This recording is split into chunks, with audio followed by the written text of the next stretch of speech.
The silent stranger. The human colony camp was loud that night. People moved around, carrying metal pots, repairing tools, and laughing near the fire. But when she entered, everything went quiet. Dot. The alien girl was thin, her clothes torn, and her eyes looked empty, like someone who had walked through too many storms. Her steps were slow, careful, as if she feared the ground might break beneath her feet. Nobody knew where she had come from. She simply appeared at the edge of the settlement, standing there in silence. Dot. The humans looked at each other with suspicion. "Who is she?" someone whispered. Another muttered, "Don't trust her. Aliens bring trouble." Even the guards placed their hands on their weapons. But the girl did nothing. She kept her head low, her long hair covering half of her face. She stood in silence, almost invisible, like a shadow that wanted no attention. Yet everyone felt her presence. For many days she did not speak. She sat near the far end of the camp, always alone, always quiet. Children pointed at her, but their parents pulled them away quickly. People called her the silent stranger. Some even believed she was cursed. The only thing that showed life in her eyes was food. At night, when the humans gathered around the big cooking tents, she would sit far away, her eyes fixed on the steaming pots. She never begged. She never asked. She only watched with hungry eyes, her stomach growling so loudly that even the guards heard it. One man, a human worker named Daniel, noticed her more than others. He was not a soldier, not a leader, just a man who cooked for the colony. He had seen many kinds of travelers, many refugees, but never one like her. Something about the way she watched the food was different. It wasn't just hunger. It was longing, like the smell of the fire reminded her of something she had lost long ago. One evening, Daniel carried a bowl of stew back to his table. He saw her sitting there again, watching quietly. The firelight touched her pale face, and for a moment, he thought he saw sadness deeper than words could explain. He walked closer, his boots pressing the dirt. The colony members stared at him, whispering, "What is he doing? Is he crazy?" Daniel stood before her. "Hungry?" he asked. The girl looked up. For the first time, their eyes met. Her eyes were strange, golden, glowing faintly like two dying stars. She did not answer. She only looked at the bowl in his hand. Daniel sighed. "Here." He placed the bowl near her feet. But instead of grabbing it, she whispered something. Her first words since she had arrived. Her voice was soft, cracked, like someone who had not spoken in years. "I don't talk much, human," she said, pausing, her eyes fixed on the bowl. "But I can cook." The words shocked him. Daniel froze. Behind him, the whispers grew louder. "She can talk? Why now? What does she mean, cook?" Daniel narrowed his eyes. This girl, who had been silent for days, who had lived like a ghost, was now asking for a place in his kitchen. "Why?" "Cook," he repeated slowly. The girl nodded once. She reached out her thin hand and touched the bowl he had placed down. Her fingers trembled, not from fear, but from desire. Not the desire to eat, but the desire to create. Daniel felt something strange then. He had seen beggars. He had seen thieves. But this was different. She was not begging for food. She was asking for a chance. A chance to prove something. The humans behind him laughed nervously. "Don't be fooled," one shouted. "She's an alien. Maybe she wants to poison us." Another sneered. "She can't even stand straight. How can she cook?" But Daniel didn't laugh. His heart beat faster. He looked again into her eyes, and he saw no lie there. He saw fire, a quiet fire, hidden beneath layers of silence and pain. "What's your name?" he asked. The girl lowered her eyes. She did not answer. "All right," Daniel said finally. "If you can cook, prove it." The camp gasped. Some shook their heads in disbelief. The guards frowned. "Are you insane, Daniel? You'll bring danger to all of us." But Daniel had already made his choice. That night, under the watch of a suspicious colony, the silent stranger was invited into the human's kitchen. She stepped forward slowly, her bare feet brushing against the dirt. Each step echoed louder than words. The fire cracked, the pots boiled, and the humans watched as the girl who never spoke, the alien they all feared, entered the place where no outsider was allowed. The kitchen. For the first time in her life on this strange world, she was not outside looking in. She was inside, standing before the tools of human cooking. The whispers grew stronger. Questions filled the air. Why did she want to cook? Where had she learned it? What secrets did her silence hide? Daniel watched her carefully. He didn't know if he had just made the biggest mistake of his life or the beginning of something far greater. And as the firelight shone on her golden eyes, one thing became clear. The silent stranger was not here to eat. She was here to change everything. The kitchen invitation. The night was heavy with whispers. The humans in the colony could not believe what they had just seen. The alien girl, the one who had lived in silence like a ghost, had spoken. She had said she could cook. No one trusted her. No one wanted her near their food. Yet Daniel, the human cook, had made a decision that shocked everyone. He invited her into his kitchen. The guards followed with sharp eyes, their hands tight around their weapons. Mothers pulled their children close. Some men shook their heads, in anger. "He's a fool," they murmured. "He's bringing danger inside." But Daniel did not step back. His kitchen was not large. It was a tent filled with metal pots, old wooden spoons, and baskets of herbs and spices. For him, it was more than a kitchen. It was a safe place. And now he was letting her walk inside. The girl entered slowly. The light from the fire painted her face, and for a moment, Daniel thought she looked younger than he first imagined. Fragile, almost breakable. But when she reached the cooking table, her golden eyes changed. They were no longer empty. They burned with focus. She placed her hands on the table. They were thin, marked with small scars, as if she had burned herself many times before. She did not speak. She did not look at the crowd gathering outside the tent. Her attention was only on the tools before her. Daniel stood beside her, his arms crossed. "This is human food," he said firmly. "Human spices, human methods. Do you understand?" The girl gave a single nod. "Why do you want to cook?" he asked. His voice was low but curious. For a moment he thought she would stay silent again. But finally she whispered, "Because food speaks, even when I cannot." Her words struck him harder than he expected. Food speaks. He had never thought of it that way, yet it felt true. A cook's meal could comfort, heal, or bring joy, even when words failed. The humans outside laughed. "This is nonsense," someone shouted. "She doesn't even know how to use fire." Another added, "She'll poison us all, mark my words." Daniel ignored them. He handed her a knife. "Show me," he said. The girl took the knife carefully, holding it as if it was something precious. She bent over the vegetables laid out on the table. At first her movements were slow, unsure. The crowd sneered. But then something changed. Her hands moved faster, sharper, with practiced skill. The knife sliced through the food with clean, perfect cuts. She was not learning. She was remembering. Daniel's eyes narrowed. "You've done this before," he muttered. The girl did not answer. The sound of chopping filled the tent. The fire crackled. The smell of herbs spread as she began mixing them into the pot. The humans outside went quiet. Their laughter faded as the air filled with something new, an aroma none of them had ever smelled before.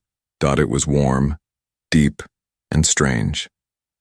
The spices blended in ways their noses could not explain. It was human food, but different. Better. The guard stepped closer, confused. One whispered, "This smell that makes me hungry." Another admitted, "It feels calming." Daniel leaned in over the pot, watching closely. Her hands moved with rhythm, almost like a dance. She added each ingredient at the exact right time, never too early, never too late. The fire seemed to obey her, burning steady, never too weak or too strong. He whispered to himself. She cooks like she was born to do it. The girl did not speak. Her silence was louder than the crowd. She worked until the pot was ready, then lifted the spoon, with steady hands.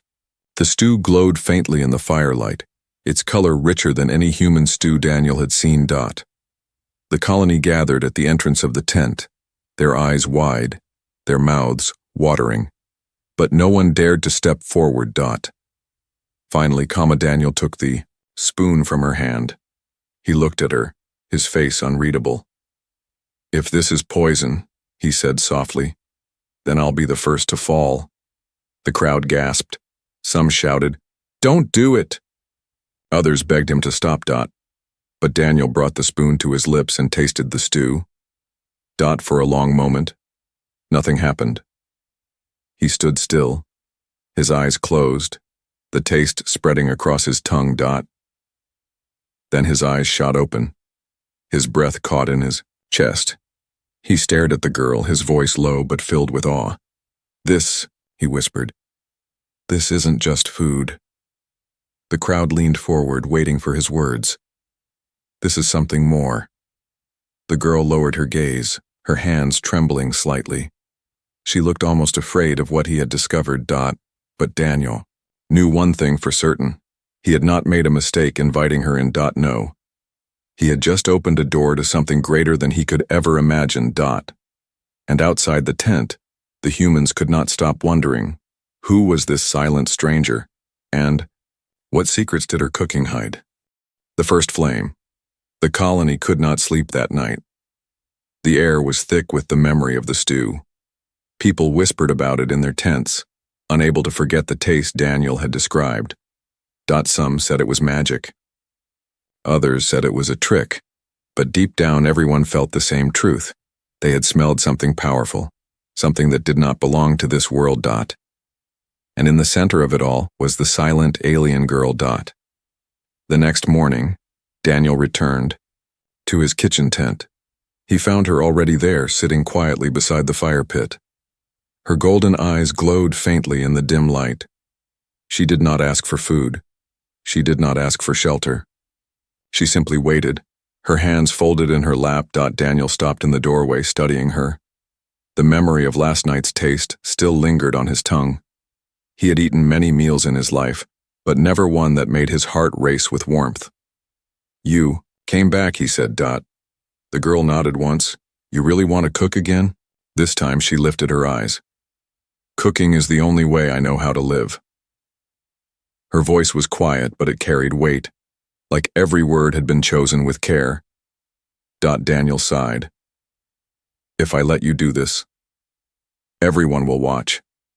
They will judge. Some will want you gone.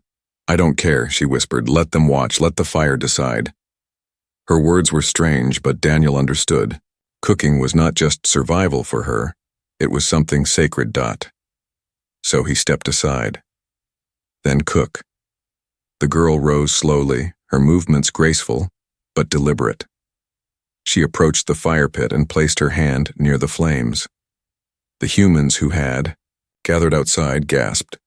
Instead of fear, her face showed calmness, almost peace. The fire flared brighter, as if it recognized her. Daniel frowned. Fire never behaved that way. He leaned closer, his mind racing. Is this her secret? The girl picked up a handful of herbs from Daniel's basket. She crushed them gently between her palms, releasing their fragrance. Then she sprinkled them into the pot with slow, careful motions. The fire hissed, but the aroma grew stronger, richer. One soldier muttered, "This isn't cooking, this is something else." Daniel ignored him. He was too focused on the girl's hands. They moved like she had done this 1,000 times before, yet there was something different about it. Every stir of the spoon felt precise, like part of a hidden pattern. He asked quietly, "Where did you learn this?" The girl paused, her golden eyes distant. From my mother. And her mother before her. We don't use recipes. We use memory. Memory carried by fire. Daniel froze. Memory carried by fire? What did that mean? She did not explain. Instead, she dropped a strange root into the pot. Daniel had never seen it before. The fire roared as if feeding on the root itself. Sparks danced in the air, and for a moment the entire tent glowed with golden light. The crowd gasped. Some backed away in fear. Daniel stood his ground. His heart pounded, but he could not look away. The girl stirred the pot with both hands, her face calm but her body trembling slightly. The air inside the tent grew heavy with scent, warm, sharp, comforting. It was not just food anymore. It was something alive. One child outside whispered, "It smells like home." Another soldier muttered, "It smells like hope." Daniel's throat tightened. He had never heard those words spoken about food. He felt sweat on his forehead, but it wasn't from the fire, it was from awe. Finally, the girl lifted the spoon again. The stew inside shimmered faintly, its surface reflecting the golden flames. She held the spoon out to Daniel, her hand steady now. "Try," she said simply. Daniel hesitated. The last time, he had taken the risk without thinking. This time, he knew better. This was no ordinary dish. This was something that could change everything. But he remembered her words. Food speaks, even when I cannot. So he took the spoon. He lifted it to his lips, and the moment the stew touched his tongue, his world shifted. The taste was deeper than last night. It carried warmth, yes, but also something stronger. Memories, not his own, flooded his mind. He saw flashes of stars, alien skies, a family gathered around a fire, laughter in a language he did not know. He felt sadness, loss, and love all mixed together. He gasped, dropping the spoon. The crowd shouted in alarm.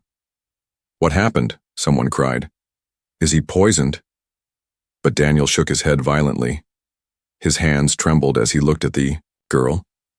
This food carries memory." The girl lowered her eyes, ashamed. "Now you see why they fear me," she whispered. "My cooking doesn't just fill the stomach, it shows the soul. To some that is power, to others it is danger." The crowd grew restless. Some shouted, "Witchcraft." Others argued, "No, this is a gift." The guards tightened their grip on their weapons. The camp was on the edge of chaos. But Daniel stepped in front of the girl. His voice was steady. "No, this isn't poison. This isn't a trick. This is truth. And truth is never easy to taste." The colony fell silent. The fire burned brighter, crackling as if agreeing. The girl stood behind Daniel, her golden eyes glowing faintly. And though no one spoke it aloud, everyone knew. The first flame had been lit. Something had begun that could never be undone. The hidden talent, the colony could not stop talking. The night after the second stew, arguments spread through every corner of the camp. Some said the alien girl was a miracle. Others swore she was dangerous, a threat that must be sent away before. Her witch food cursed them all. But Daniel knew one thing for certain. Her cooking was no ordinary skill. It was something deeper, something older, something that could not be ignored, and the next morning, he found her again at the fire pit. She was already awake, her back straight, her eyes staring at the flames like they were speaking to her. She hadn't eaten the night before, though everyone had begged her to try her own stew. She refused quietly, shaking her head. Daniel approached, her with slow steps. "Why don't you eat?" he asked. Her golden eyes flickered. "Because the food is not mine to taste. It belongs to those who need it." Her words unsettled him. Who was she really? A refugee? A wanderer? Or something much more? The crowd gathered quickly, curious as always. The same faces came back every day now, hungry not only for food but for answers. Daniel placed ingredients on the table. Meat, roots, herbs, and spices. If you want them to trust you, he said quietly, you need to show them again. Not just me. Everyone. The girl hesitated. Her hands trembled slightly as if she carried a heavy memory, but she nodded. She began. Her hands moved faster than before, her knife flashing as it cut through vegetables. The humans gasped at the precision, the perfect rhythm. Each slice was identical, each movement smooth like flowing water. One man whispered, "No one cooks like that." Another muttered, "She was born for this." But as she worked, Daniel noticed something else. The scars on her arms were clearer now. Long, thin burns stretched across her skin, some faded, some newer. She moved with care, but sometimes she winced as if the memory of pain returned with each cut. Daniel frowned. "Those scars? From cooking?" The girl's eyes lowered. "Yes. Cooking is never gentle. Fire always takes something in return." Her words sent chills through him. But she did not stop. She stirred the pot, adding spices in a way no human would, pinching them between her fingers, blowing gently before dropping them into the stew. Each time she did, the flames leapt higher, glowing strangely, almost golden. The aroma spread quickly, richer and stronger than anything before. The crowd leaned in closer, their suspicion turning into desire. Children whispered, "It smells like stories." Old men muttered, "It smells like home I lost long ago." Daniel himself felt dizzy from the scent. He had cooked his whole life, but never once had he seen food touch people this way, before even tasting it. Finally, the girl lifted the ladle and poured the stew into a bowl. She stepped back, her hands shaking, her golden eyes filled with something between fear and pride. No one dared to take it. The crowd looked at each other nervously. Daniel stepped forward. But before he could touch the bowl, a soldier pushed through. His name was Marcus, known for his strictness. "I'll taste it," he declared, his voice rough. "If it's poison, better me than you." The crowd gasped. Daniel tried to stop him, but Marcus had already grabbed the bowl. He lifted it to his lips and drank deeply. The camp fell into silence. For a moment, Marcus stood still, his expression unreadable. Then his eyes widened. His body shook. He dropped to one knee. "Are you all right?" Daniel shouted, rushing forward. But Marcus raised his head and tears streamed down his face. He was not in pain. He was overwhelmed. His voice cracked as he whispered, "This stew, it's my wife's cooking. She's been gone for 10 years. But this is her taste." The crowd gasped again, this time not in fear but in awe. "How is that possible?" someone whispered. Daniel looked at the girl, his heart racing. She stood still, her eyes shimmering. She had not heard Marcus's story before, yet somehow she had given him back a memory lost in time. The crowd pressed forward, now desperate. "Let me try," one shouted. "No, me first," another cried. Daniel raised his hands. "Wait." But it was too late. People began lining up, bowls in hand, begging for a taste. The girl looked frightened. She clutched her chest, her breathing shallow.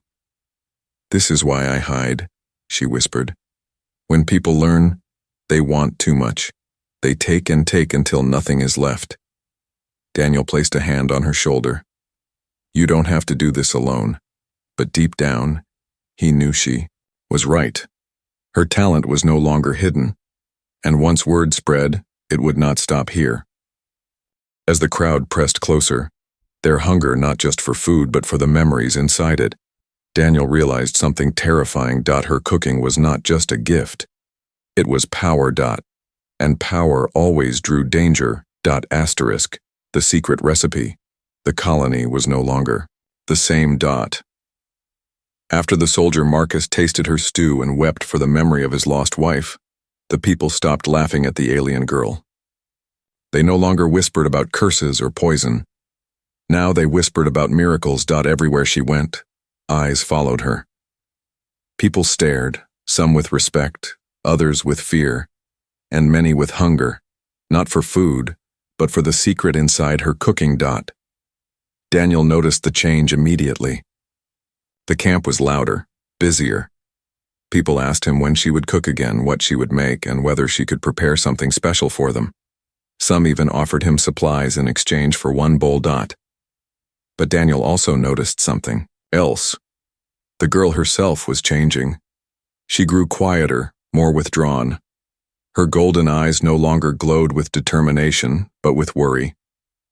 One night, as the fire burned low, Daniel found her sitting alone in the shadows, her arms wrapped around her knees.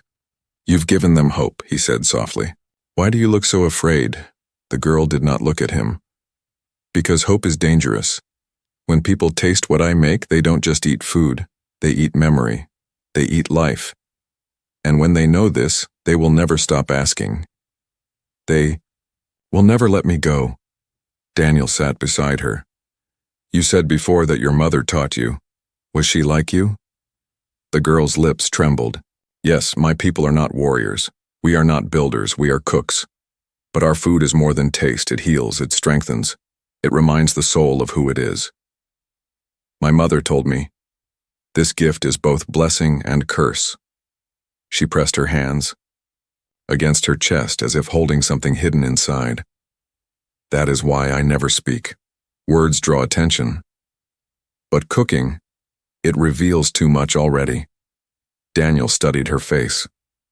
"Then why tell me you could cook? Why reveal it now?" Her golden eyes lifted to his, shimmering in the firelight. "Because you looked at me, not with fear, not with hate, but with hunger that was not for yourself. You wanted me to live." Daniel's throat tightened. He had never heard words spoken with such honesty. But before he could answer, the sound of boots approached. A group of soldiers entered the firelight, their faces grim. Marcus led them, his eyes still red from the memory her food had given him. "We need her," Marcus said bluntly. "The colony is weak. Supplies are low. Morale is falling. But her food, it changes people. It gives them strength. Hope. We can't waste that." Daniel rose quickly. "She's not a tool. She's a person." Marcus's jaw tightened. "You don't understand. If her food can heal, if it can give back lost memories, then it can also prepare us for war. Imagine soldiers fighting with her strength in their veins. Imagine wounded men healing after a single meal. She could change everything." The girl flinched, her body shaking. She whispered, "This is what I feared." The soldiers stepped closer. "She must cook for the colony, for all of us." Daniel stood between them. "She will cook when she chooses, not because you demand it." But Marcus was not listening. His voice was low and heavy. "Then the commander will hear of this, and if she refuses, she may not have a choice." The soldiers left, their footsteps echoing like thunder in the night. The girl curled tighter into herself, her golden eyes filled with tears she refused to let fall. "It has begun," she whispered. "They want my secret. They will take it, even if it breaks me." Daniel placed a hand on her shoulder. "Then tell me, what is your secret? Let me understand, so I can protect you." She shook her head fiercely. "No. If I share it, the world will burn. The fire that cooks my food, it is not just heat, it is memory itself. My people guard it. We keep it hidden, for if it spreads, armies will rise not with weapons, but with food that enslaves hearts and minds." Her voice cracked. "That is why I ran. That is why I stayed silent. I cannot let them use me." Daniel's chest tightened with anger. The colony wanted to treat her like a weapon, not a living being. But at the same time, he could not deny the truth. Her gift could change everything. He spoke firmly. "Then we must be careful. If the commander learns too much, he will send word beyond this camp. And once others hear, they will come for you." The girl nodded slowly, her eyes filled with both trust and fear. "Promise me, Daniel. Promise. You will not let them take it from me." Daniel held her gaze. I promise. But deep inside, he wondered if any promise could protect her from what was coming. Because now the secret was out. The soldiers knew. The colony knew. And soon, others beyond these walls would know too. Her cooking was no longer just food. It was power. And power never stayed hidden for long. The enemy's interest, the colony, changed after the soldiers discovered the girl's gift. She was no longer the silent stranger. Now she was watched day and night. People pretended to go about their work, but their eyes always searched for her. Mothers whispered her name as if it were a prayer. Soldiers spoke it like a weapon. And Daniel felt the weight of her secret pressing heavier each day. The commander finally heard the rumors. He summoned Daniel one morning. The tent was filled with maps, weapons, and soldiers standing stiff like statues. I've been told, the commander said coldly, that an alien girl in this camp can cook food that changes men. Is it true? Daniel hesitated. She cooks well, yes, better than most. The commander slammed his hand on the table. Don't play games. I heard Marcus. He said her stew made him relive memories. He said he felt stronger. This is no ordinary cook. Daniel's chest tightened. He had promised to protect her. Even if it is true she's not a soldier, she doesn't belong to you. The commander leaned forward, his eyes sharp. If her food can heal and give strength, then she belongs to the colony. And if you won't give her freely, others will hear. Do you think we are the only ones desperate for power in these lands? Daniel froze. That was his greatest fear. Because once word spread beyond the camp, enemies would come. And they already had the spy in the shadows. That night the girl cooked quietly for herself, hidden in a corner. She had grown thinner, her face pale, as if the pressure of so many eyes drained her spirit. Daniel brought her bread, but she shook her head. I feel them, she whispered. Someone new watches us, not like your people. Different. Daniel frowned. What do you mean? Her golden eyes flickered in the firelight. The scent of strangers. They move in the dark, just outside your walls. Daniel stiffened. He wanted to dismiss it as fear. But then he heard it too. Small cracks of twigs at night. The glint of eyes where no guard stood. The enemy had arrived. A week later, the truth came out. One of the guards found strange markings carved into the trees near the camp. Symbols. Not written by humans. Tracks followed, light and careful, leading back into the forest. Whoever they were watching. Waiting.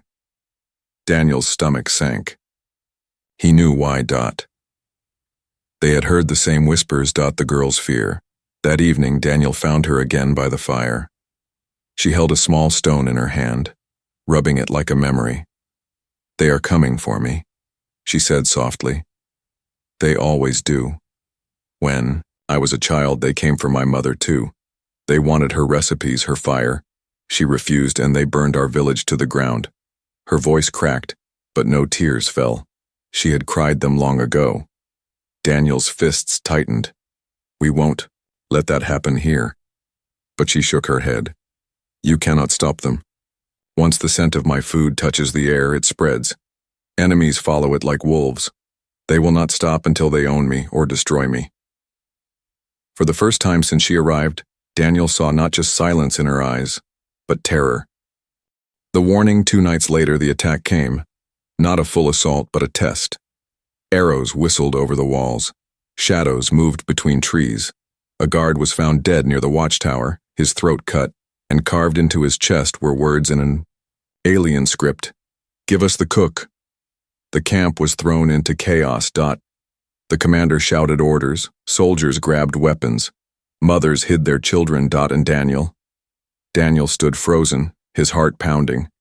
It was true. The enemies wanted her. They had no interest in gold, no interest in supplies.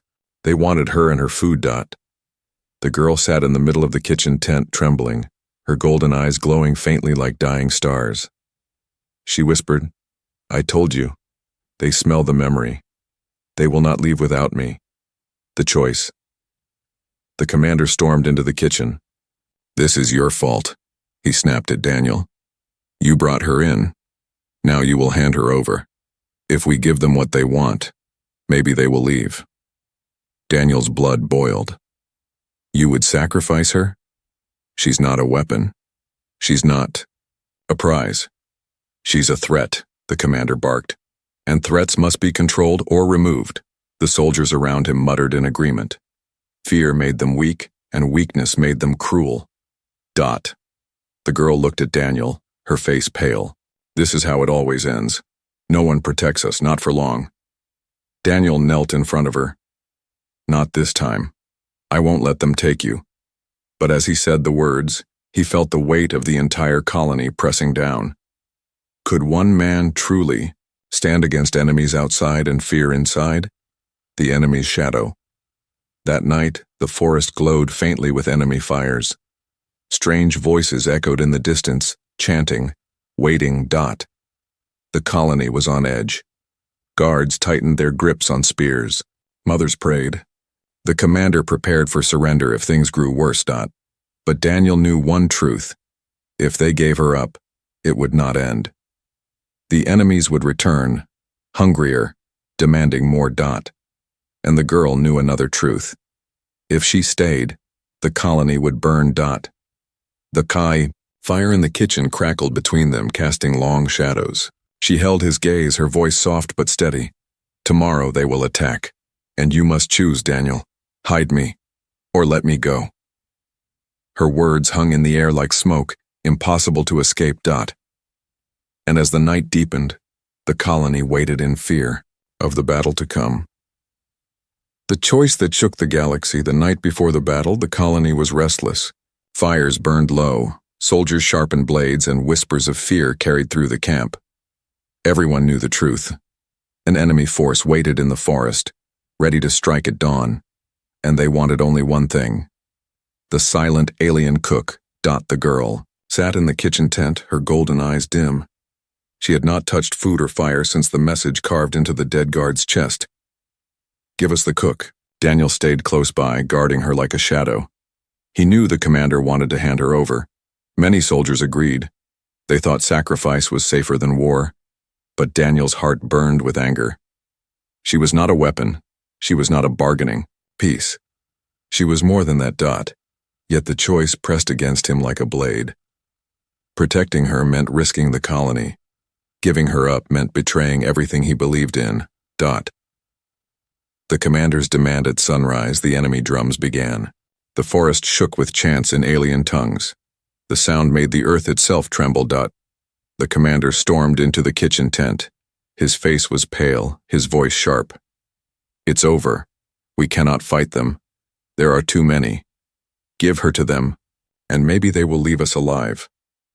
The soldiers behind him nodded grimly. Some avoided Daniel's eyes. Others glared at the girl with blame. Daniel stepped forward. You don't understand. If we give her up, it will not end here. They'll come back. They'll want more. They'll never stop. She is not one of us, the commander roared. She's the reason they came. The girl lowered her head, shame burning in her golden eyes, but Daniel stood tall. No, she's the reason we're still standing. Without her food, without her gift, we'd already be broken. The tent fell silent. The fire crackled. The commander's jaw tightened. Finally, he spat out his order. Then you protect her, cook. But when blood spills, it will be on your hands. He stormed away, leaving Daniel and the girl alone. The last meal. The girl looked at Daniel, her hands trembling. He is right. This is my fault. If I leave, they will stop. Daniel shook his head fiercely. No, if you leave, they will destroy you, and we will be weaker than before. Her voice cracked. Then what should I do? Daniel stared at the fire. He felt an answer rising in him, though it scared him. Cook for them. Not for one man, not for a soldier, not for me. Cook for everyone, for the whole colony. Show them your gift, and maybe they'll see you not as a curse but as hope. The girl hesitated, fear in her golden eyes. But then she nodded slowly. Together, they prepared. Daniel gathered every bit of food left in the stores. Roots, dried meat, herbs, even the last of The rare spices. The girl moved with purpose, her scars visible as her hands stirred, chopped and mixed. The fire roared higher than ever before, golden sparks filling the air. The smell spread across the entire camp, rich and powerful, pulling people from their tents. Soon, the colony gathered in silence, their fear forgotten for the moment. The girl stood tall, holding the ladle. For the first time, her voice was strong. Eat, and remember who you are, not with fear, not with hate, but with strength. One by one, they tasted her food. And one by one, their eyes filled with tears. Soldiers remembered families they fought for. Children remembered laughter before hunger. Old men remembered the strength of their youth. Every bowl gave back something they had lost. The colony did not just eat. They became whole again. The battle at dawn. The enemy attacked. Shadows poured from the forest, weapons raised, voices screaming for the cook. But the colony did not tremble. Their fear had been replaced by something else. Strength, courage, unity. The humans fought not as broken survivors, but as people bound together by memory. Each swing of a blade, each arrow loosed, carried fire in their hearts. The enemies were fierce, but the colony stood stronger than ever before. And at the center of it all, protected by Daniel, was the girl. She never lifted a weapon. She never struck a blow. But her food had armed them with something greater than steel. The battle raged for hours. The forest burned with cries and fire. And finally, the enemies fled. Broken and defeated. The choice fulfilled. When silence returned, the colony was battered but alive. Bodies lay on the ground, but more still stood. The commander, wounded but breathing, looked at Daniel with disbelief. They fought like lions. What did you do? Daniel turned to the girl. She stood pale, exhausted, but her golden eyes burned with quiet fire. She reminded them who they are, he said. That's more powerful than any weapon. The commander could not argue. The people gathered around the girl, not with suspicion, but with respect. They bowed their heads, whispering thanks. Children clung to her hands. Soldiers saluted her. For the first time, she smiled faintly, not wide, not bright, but enough. The legacy that night. Daniel sat by the fire with her. The air was heavy with smoke, but also with peace. You changed them, he said quietly. She shook her head.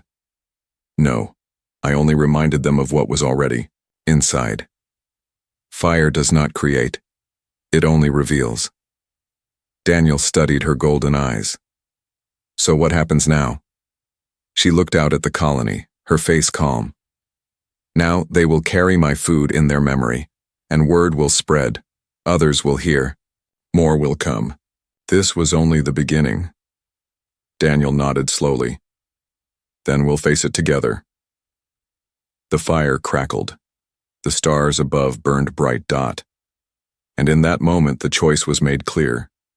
The silent alien girl was no longer a stranger. She was family. She was hope. And her gift, the secret fire of memory, would one day shake not just the colony, not just the enemies in the forest, but the galaxy itself.